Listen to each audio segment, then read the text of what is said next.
Conan se rendait pour la première fois sur la tombe de sa femme Martha lorsqu'il vit un jeune garçon qui sanglotait et faisait quelque chose d'étrange. Lorsqu'il découvrit l'histoire de cet enfant, il ne put croire que Martha la lui avait caché. Appel pour vous sur la ligne 1, Monsieur Levington. Bonjour, ici Levington. Le portrait de votre épouse est ici, monsieur. L'interlocuteur se rectifia nerveusement, le portrait de votre défunte épouse. Conan raccrocha et regarda son bureau vide. Il était indifférent à la multitude de bouquets et de paniers empilés dans un coin de la pièce. Le moment était venu pour lui de faire l'annonce devant ses employés. Cet après-midi-là, plus de 200 employés se sont réunis pour écouter M. Levington, élu homme d'affaires de l'année pour la 3e fois consécutive. Cette décision est loin d'avoir été la plus difficile à prendre dans ma vie. Je peux vous dire à quel point les choses étaient difficiles lorsque j'ai créé cette entreprise avec 27 $ en poche. Je peux vous dire à quel point il a été dévastateur de perdre ma famille et ma maison lors des inondations de 1975 et de vivre à l'intérieur d'une vieille église pendant un an. Je peux vous dire à quel point il a été difficile pour moi d'apprendre que j'étais atteint d'un cancer de stade 3 une semaine seulement après la création de cette entreprise.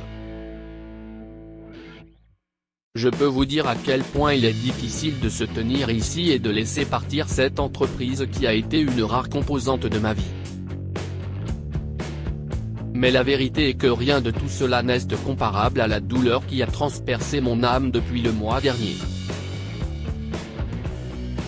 La décision la plus difficile à prendre a été de respirer à nouveau après le départ de Martha. Conan eut un pincement au cœur en prononçant son nom. Il s'est raclé la gorge et a poursuivi, la décision la plus difficile à prendre a été de sortir du lit tous les matins en sachant que tout cela n'avait plus aucun sens. Et de me rendre sur sa pierre tombale parce que cela briserait l'illusion qu'elle reviendrait un jour. Ainsi, comme je l'ai dit, cette décision de prendre du recul et de cesser de vous surveiller tous est facile à prendre. L'entreprise est entre les mains d'esprits très compétents et très forts. Je le sais parce que Martha a choisi chacune des personnes présentes dans cette salle. Elle et moi nous nous sommes souvent disputés au sujet de certains d'entre vous.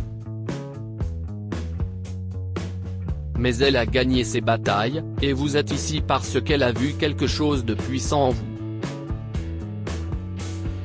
Il poursuivit en essayant de contenir les tremblements de sa voix, tout ce que j'ai à dire, c'est de ne pas oublier Martha. N'oubliez pas la femme qui a traversé toutes les épreuves imaginables dans sa vie et qui s'est quand même présentée chaque jour, croyant au travail que nous faisons. Je n'aime pourtant rien avec moi, car tout ce qui est ici vous appartient désormais. Ce n'est plus mon héritage. Si est le vôtre. Au lieu de cela, je vous laisse quelque chose. Je vous laisse un petit souvenir de la femme qui croyait en chacun de vous. Ce disant, il dévoila le portrait. Les applaudissements et le chagrin retentirent dans la salle. Conan jeta un dernier coup d'œil au portrait et, pendant un instant, il eut l'impression qu'elle le regardait en retour. Il quitta précipitamment la salle avant qu'une nouvelle vague de pleurs incontrôlables ne s'abatte sur lui. Cela faisait 29 jours, 7 heures et 4 minutes que Martha avait rendu son dernier souffle. En rentrant chez lui après cet adieu émouvant, Conan ressentit une étrange impulsion. Il demanda au chauffeur de le conduire au cimetière. il était enfin prêt à se rendre sur la tombe de sa bien-aimée Martha. Il aperçut sa pierre tombale et, à sa grande surprise, il y avait un petit bouquet de tulipes, sa fleur préférée. En s'agenouillant, il remarqua plusieurs bourgeons qui attendaient d'éclore. Leur belle forme était reconnaissable entre toutes. Conan et Martha avaient réservé toute une partie de leur jardin à la plantation de tulipes. Elle les aimait comme ses propres enfants. Lorsque Conan s'est assis devant la pierre tombale, il a ressenti une absence d'émotion inattendue. Il n'y avait pas de sentiment d'accablement, ni d'envie de s'effondrer. Il n'y avait qu'un sentiment infini de calme et de paix. Il a senti ses épaules s'affaisser et son front se plisser. Il savait qu'il ne bougerait pas de cet endroit pendant un certain temps. Sur la pierre tombale, on peut lire « Ici repose notre bien-aimée Martha ». Le monde était plus lumineux quand elle était là. Ces mots l'ont fait sourire. Martha aimait être au soleil. Il ne se passait pas une journée ensoleillée sans qu'elle ne porte l'une de ses jolies robes d'été et ne s'assoie devant son café préféré, au bord de la plage. Elle s'asseyait là, se prélassant au soleil, et se laissait aller à des conversations sur les livres, l'histoire ou leur prochain lieu de vacances de rêve. C'était une âme heureuse, prompte à s'immerger dans tous les plaisirs simples que la vie lui offrait. Son cœur était léger pour la plupart des choses, et elle avait une compassion tranquille qui n'interférait pas avec sa capacité à être féroce quand il le fallait. Si est ce qui la rendait parfaite en tant que partenaire de Conan dans les affaires et dans la vie. Au fil des ans, une seule chose avait mis fin à leur relation. L'un des souhaits les plus chers de Conan et de Martha était d'avoir des enfants. Ils rêvaient souvent de leur bébé ensemble, et c'était un élément important de leur plan de vie. Ils avaient mis ce désir en veilleuse pendant longtemps parce qu'ils voulaient construire une entreprise stable et prospère avant de mettre leur enfant au monde. Mais après cette longue attente, Conan et Martha ont été dévastés d'apprendre que leur plan avait échoué. En raison d'un problème de santé particulier, Martha n'était pas en mesure de concevoir un enfant. Cela les a brisés, individuellement et en tant que couple. Conan et Martha souffraient tous les deux, et même s'ils voulaient se tendre la main et apaiser leur chagrin mutuel, ils n'y parvenaient pas. Il a fallu une année entière de silence et de désespoir pour qu'ils se souviennent des autres bonnes choses de leur vie. Pendant ce temps, des choses merveilleuses se produisaient dans leur vie professionnelle. Leur entreprise a décollé, ils sont entrés en bourse et des investisseurs de tout le pays ont fait la queue pour obtenir une part du gâteau. Avec le recul, Conan se souvenait à quel point Martha avait essayé de cacher sa douleur depuis lors. Chaque fois qu'elle entendait parler de la naissance d'un enfant ou d'un petit enfant dans la famille de quelqu'un, elle faisait tout son possible pour lui présenter ses félicitations. Mais il y avait dans ses yeux une tristesse que seul Conan pouvait voir. Et même si les années ont passé, il y a toujours eu un non-dit entre lui et elle lorsqu'il s'agit d'enfants. Ils pensaient tous deux qu'il valait mieux ne pas toucher à cette corde sensible, de peur de raviver la douleur. La sonnerie du téléphone de Conan le ramena à la réalité. C'était son avocat, qu'il devait rencontrer il y a une vingtaine de minutes. À contre-cœur, Conan se leva et déposa un doux baiser sur la pierre. En partant, il ne put s'empêcher de s'émerveiller à nouveau devant les minuscules bourgeons de tulipes et de se demander qui les avait plantés là. « Je te reverrai demain, ma chérie », dit-il en s'éloignant. Quelques instants plus tard, un petit garçon s'approcha prudemment de la pierre. Il tenait une sorte de récipient à la main. Le garçon resta debout, marmonna quelques mots et serra la pierre dans ses bras pendant plusieurs secondes. Le petit garçon pensait que son geste passerait inaperçu, mais Conan l'observait de loin.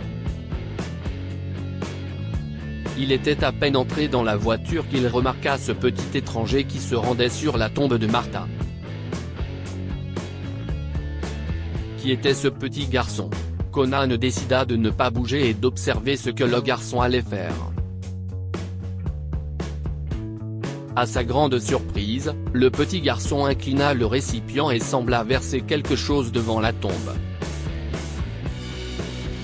Conan en fut effrayé. Il sortit de la voiture et commença à s'approcher doucement du garçon. Alors qu'il s'approchait, Conan réalisa que le garçon, qui devait avoir 8 ou 9 ans, pleurait en arrosant les tulipes. Conan était maintenant encore plus curieux d'en savoir plus sur le garçon. Il attendit quelques secondes avant de tapoter sur l'épaule du garçon. Conan lui demanda « Qui es-tu, petit garçon ?» Même si la voix de Conan était douce, elle effrayait l'enfant. Ne sachant pas comment réagir, l'enfant s'enfuit aussi vite qu'il le pouvait. Conan resta là, perplexe. Il essaya de regarder autour de lui, mais il n'y avait aucune trace de l'enfant. Et alors qu'il était sur le point d'abandonner ses recherches et de partir, il vit une jeune femme lui faire signe. Elle marchait d'un bon pas vers Conan. Je suis désolé, M. Levington. Je m'appelle Justine, et voici mon fils, Isaac. Elle fit une pause pour reprendre son souffle. Si est mon fils adoptif. Et il doit tout à votre femme. Qu'est ce que vous voulez dire ? Demanda Conan. Les deux étrangers commencèrent à marcher. Voyez-vous, M.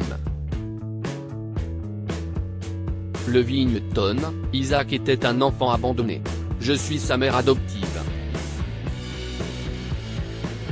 Et je ne l'aurais pas été si votre femme n'avait pas été là. Elle a remarqué Isaac pour la première fois à un arrêt de bus dans le quartier.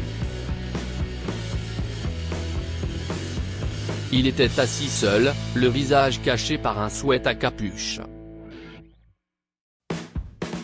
Martha a eu envie d'appeler le garçon et de lui demander s'il allait bien, mais elle ne l'a pas fait. Jusqu'à ce qu'elle voie le même garçon au même endroit 3 jours de suite. La troisième fois, Martha est sortie de sa voiture et s'est approchée du garçon. Elle s'est rendue compte qu'il avait peut-être été abandonné. Il faisait froid, elle a immédiatement enlevé son manteau et l'a enroulé autour de l'enfant qui grelottait. Elle lui a demandé « Comment t'appelles-tu, mon chéri ?» « Isaac », répondit-il nerveusement. « Isaac, mon chéri, aimerais-tu manger un hamburger et un chocolat chaud avec moi ?» Ce fut le début de l'étrange relation entre Martha et Isaac. Conan ne pouvait pas croire ce qu'il entendait. Il s'assit sur un banc voisin, se recueillit et demanda à la femme de poursuivre l'histoire. Si est alors que Conan apprit que Martha s'était secrètement occupée d'Isaac. Elle l'avait fait inscrire dans une bonne école du quartier. Elle lui avait trouvé un logement temporaire chez un ami. Chaque jour, Martha prenait le temps de déjeuner avec Isaac. jusqu'à ce qu'elle ait enfin trouvé la famille idéale pour lui. Martha cherchait depuis un certain temps et lorsque Justine et son mari Phil l'ont contactée, elle a pris le temps d'apprendre à les connaître de près. Après des semaines de recherche et une conversation à cœur ouvert avec Isaac, elle a passé quelques coups de fil et a donné à Isaac sa nouvelle famille aimante. Par la suite, Isaac et Martha se retrouvaient souvent pour un chocolat chaud après l'école avant de le ramener à la maison. Conan n'arrivait pas à croire que sa Martha avait gardé un si grand secret.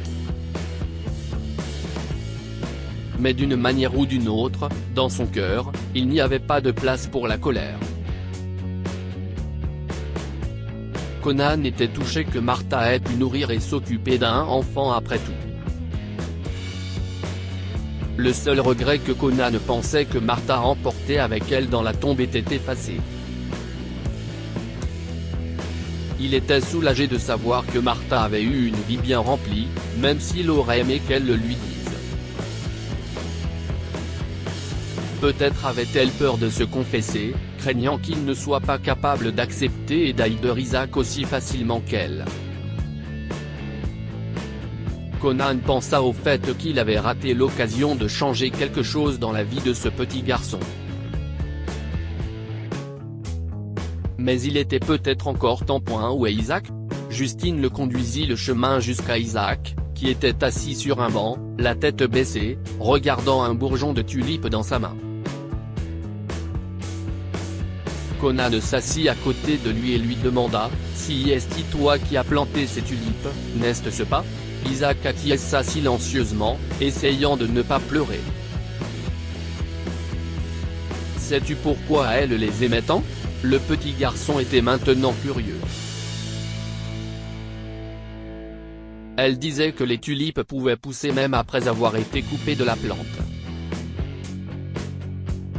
Elle admirait cette fleur et pensait que, tout comme la tulipe, nous sommes censés grandir à travers nos plus grands défis et nos plus grandes souffrances. Grandir pour que notre gentillesse et nos idées puissent toucher la vie des autres. Comme la sienne a touché la vôtre. Isaac avait les larmes aux yeux lorsque Conan a dit, « Je ne suis pas Martha, mais j'aime aussi le chocolat chaud. Et j'ai vraiment besoin d'un ami pour m'aider à supporter ma douleur. Me verras-tu comme ton ami, Isaac ?» Avant même que Conan ait pu terminer sa question, Isaac l'a serré fort dans ses bras et s'est écrié, « Oui. » Que pouvons-nous apprendre de cette histoire ? La gentillesse guérit dans les deux sens. Lorsque Martha a choisi d'aider Isaac, ce dernier a non seulement obtenu une nouvelle maison et une vie agréable, mais Martha a également pu surmonter son chagrin de ne pas avoir d'enfant. N'hésitez pas à partager vos joies avec vos proches. La seule chose que Conan aurait souhaité, si est que Martha lui parle de sa rencontre avec Isaac. Conan aurait aussi aimé subvenir aux besoins d'Isaac et être son grand-père. Partagez cette histoire avec vos amis. Elle pourrait égayer leur journée et les inspirer.